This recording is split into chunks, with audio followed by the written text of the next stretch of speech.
ഞാൻ വാട്സപ്പിൽ നമ്പർ വച്ചിരിക്കുന്നത് ദയവ് ചെയ്ത് എന്നെ കുത്തിത്തിരിക്കാനല്ല. ഇത് നേരം വെളുത്താൽ ഇരുട്ടുന്നവരും അമ്മമാരും ചേച്ചിമാരും അനിയന്മാരും പെൻഷൻ പറ്റിയവരും എല്ലാവരും എൻ്റെ വാട്സപ്പിൽ മെസ്സേജ് അയക്കും. പെൻഷൻ കൂട്ടുമോ? ഞാനാണോ പെൻഷൻ പ്രായം കൂട്ടുന്നത്? പിന്നെ അടുത്ത ചോദ്യമാണ് ശമ്പള പരിഷ്കരണം എന്ന് വരും? ശമ്പള പരിഷ്കരണം വരും, എന്ന് വരും? പക്ഷെ വരും. എന്തായാലും അത് സംബന്ധിച്ചൊരു സന്തോഷ വാർത്ത നമുക്ക് അറിയിക്കാനുള്ളത്, ശമ്പള പരിഷ്കരണത്തിൻ്റെ പ്രവർത്തനങ്ങളുമായി പുതിയ ഗവൺമെൻറ്റും മുന്നോട്ട് പോവുകയാണ്. അത് മുന്നോട്ട് പോകുമ്പോൾ VP ജോയിയെ വെച്ച് മുന്നോട്ട് പോകണമോ അതോ പുതിയ ആളിനെ വയ്ക്കണോ എന്നുള്ളതിൽ ചെറിയൊരു കൺഫ്യൂഷൻ ഉണ്ട്. അത് ഫൈനലൈസ് ചെയ്ത് കഴിഞ്ഞാൽ തീർച്ചയായിട്ടും സെക്രട്ടേറിയറ്റിൽ നിന്ന് പുതിയ ഉത്തരവിറങ്ങും.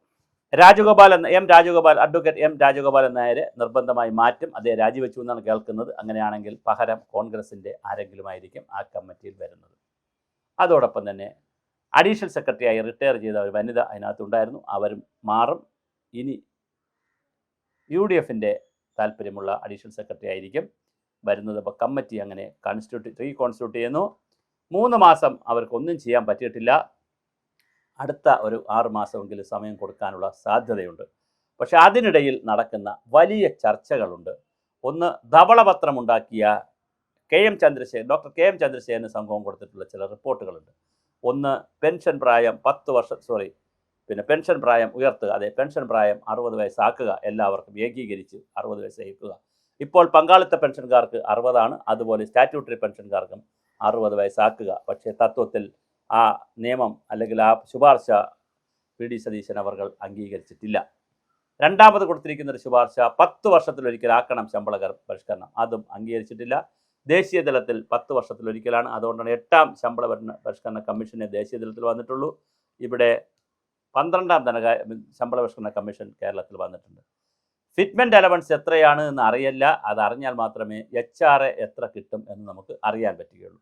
കാരണം ഫിറ്റ്മെൻറ്റ് അലവൻസും കൂടി ചേർത്ത് വരുന്ന ശമ്പളത്തിൻ്റെ 30%, 20% മുതൽ 30% വരെ നഗരത്തിലും, 10 മുതൽ 20% വരെ അത് വേരിയേഷൻ വരും. ഫൈനലൈസ് ചെയ്തിട്ടില്ല. ഫൈനൽ ചെയ്താലേ നമുക്ക് അറിയാൻ പറ്റത്തുള്ളൂ.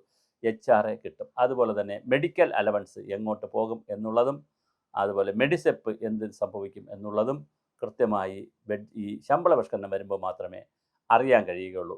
സ്ത്രീ സൗഹൃദമായ ഒരു ഓഫീസ് സംവിധാനം ഉണ്ടാക്കണം എന്നൊരു നിർദ്ദേശം ഇതിൻ്റെ മെമ്മോറണ്ടം ഓഫ് അണ്ടർസ്റ്റാൻഡിങ്ങിലുണ്ട്.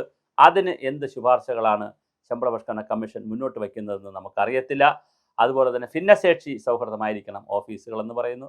ഓഫീസിൽ പ്രവർത്തിക്കുന്ന ജീവനക്കാരും ആ ഓഫീസ് അവർക്ക് സൗഹൃദമായിരിക്കണം, വരുന്നവർക്കും സൗഹൃദമായിരിക്കണം എന്നുള്ള രീതിയിലേക്കുള്ള ചർച്ചകൾ നടക്കുന്നു. അതുപോലെ തന്നെ ഞാൻ സൂചിപ്പിച്ചതുപോലെ ഫിറ്റ്മെൻറ്റ് അലവൻസ് എന്ന് പറയുന്ന സംവിധാനം എത്ര രൂപയാണ് അല്ലെങ്കിൽ എത്ര ശതമാനമാണ്, രൂപയല്ല എത്ര ശതമാനമാണ് എന്നുള്ളത് ഇതുവരെ ഫൈനലൈസ് ചെയ്തിട്ടില്ല.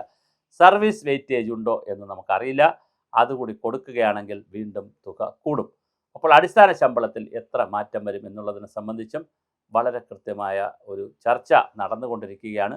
വരും ദിവസങ്ങളിൽ ഇത് സംബന്ധിച്ച വളരെ ഗൗരവമുള്ള വിഷയങ്ങൾ നമ്മൾ അറിയിക്കും. അപ്പോഴും ഞാൻ സൂചിപ്പിച്ചതുപോലെ ഇപ്പോൾ ശമ്പള പരിഷ്കരണത്തിൻ്റെ ഫിറ്റ്മെൻറ്റ് അലവൻസ് ഉൾപ്പെടെയുള്ള കാര്യങ്ങൾ ഫൈനലൈസ് ചെയ്തിട്ടില്ല. മാത്രമല്ല, കഴിഞ്ഞ ശമ്പള പരിഷ്കരണത്തിൻ്റെ അനാമലികൾ പലതും തീർക്കാനുണ്ട്.